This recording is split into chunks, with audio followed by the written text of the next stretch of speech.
Good afternoon, this is Colton with Build Brothers Roofing and Solar doing digital roof inspection here out in the Coronado area for a homeowner that's experiencing a leak that's coming in from the master bedroom area. And it's a 3-story building. The building was built in 2008. This is an architectural asphalt shingle roof. And it's a lower sloped roof. This is what we call a 3 and 12 pitch. For every 12 feet, basically it goes down 3 feet. And a little bit lower slope, as you can see, that we're having here. And then we have a flat section right here we're going to look at. But first, we're going to fundamentally figure out what's going on with this roof. It's getting closer to 20 years old, so we can start to see the fiberglass show through around the edges of the shingles. The shingle is going to dehydrate over time and kind of create, oils are going to get evaporated, and then you're going to kind of have the granules that kind of start to fluff off. And you can see right here. So this roof is actually, with a low sloped roof like a 3 and 12, you basically want 2 layers of the 40-pound felt because it doesn't shed water as efficiently as a steeper roof. As you can see right there, a little bit steeper roof, water is going to come down more efficiently. You can see right here that you get under, you only have 1 layer of the 40-pound felt right here. You can see right there, the 1 layer that we're seeing right there, the 40-pound felt that they use underneath. Now building requirements is recommended to have 2 layers, or a peel and stick underlayment is what we recommend, where it actually peels and adheres to the wood decking and seals around the nails. The fundamental issue that's going on is, the leak's not occurring from the dormer. There's no staining inside. The dormer's fine. Now we like to use a low profile vent called an O'Hagan, and that low profile vent is the preferred ventilation system, just because it has a nicer fire filament feature to it for fire embers. But yeah, so what's going on here is we have some shingles that are starting to get blown up, and this occurs over time.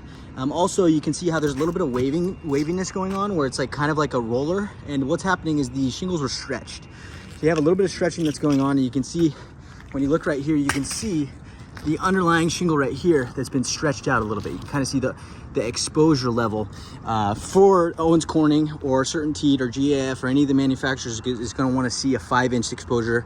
Well, right now, if we get our tape measure out and we look at the exposure on the shingle, we're seeing closer to 6 inches of exposure. So the 6 inches of exposure with the wind-driven rain, it's getting underneath the shingles. We can see where they're kind of flying up right here. And then we can see the overlap. The shingles have kind of been stretched when they were installed. We're seeing a little bit of fiberglass breakage right here. So water's getting to the nails. With enough rain, it's basically getting underneath the shingles and finding its way through the nail holes. And that's what's creating this leak. So because the fundamental issues is occurring and the stretching is occurring on both, units, and it's all this section as well, I'd recommend the whole top section of the roof to be redone. That way we can use the peel and stick underlayment, and 20 years is going to be the expected lifespan of this roof. Now we're starting to see leaks, so there's really no patching that can be done. We need to take off this roof, upgrade to a peel and stick underlayment, make sure that we overlap the shingles a little bit more with even less than 5 inches of exposure, to ensure that we're protecting the nail holes really well.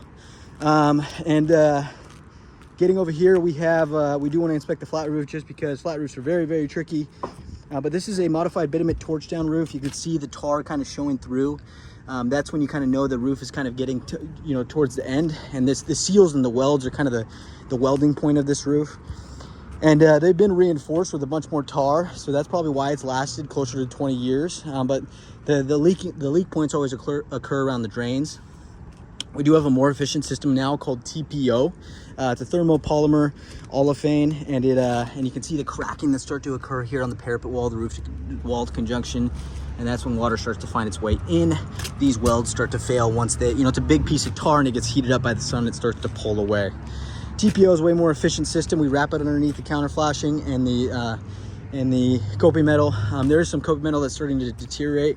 We want to replace this right here. This is an easy way for water to start to pond and find its way in. This condenser unit on the roof needs to be replaced because of the salt air. There's a significant amount of rust. The functionality of the unit is basically not worth repairing to the point where we can replace it and replace this unit. We can reuse the existing line set. We will put some more insulation foam around that the copper line, just to make sure we're getting the most efficient system. But you can see how all this stuff is rusting out, and the disconnect's kind of falling off right here, and the components, just by this really salty air in Coronado, they need to be updated more often than not. So because of the functionality issues on the roof, single layer, the felt paper, stretching of the shingles, condenser layer, we're going to outline everything for this homeowner. I'm going to get everything measured out right now for them. That way we can offer a complete roof replacement. We're also going to replace the air conditioning at the same time. We're going to get this removed via crane, get this off the roof, and that way we can safely kind of update this so the homeowner never has to worry about these issues again. Thank you. No, the roof inspection video was a little long, but there's a lot of things to cover. Thank you.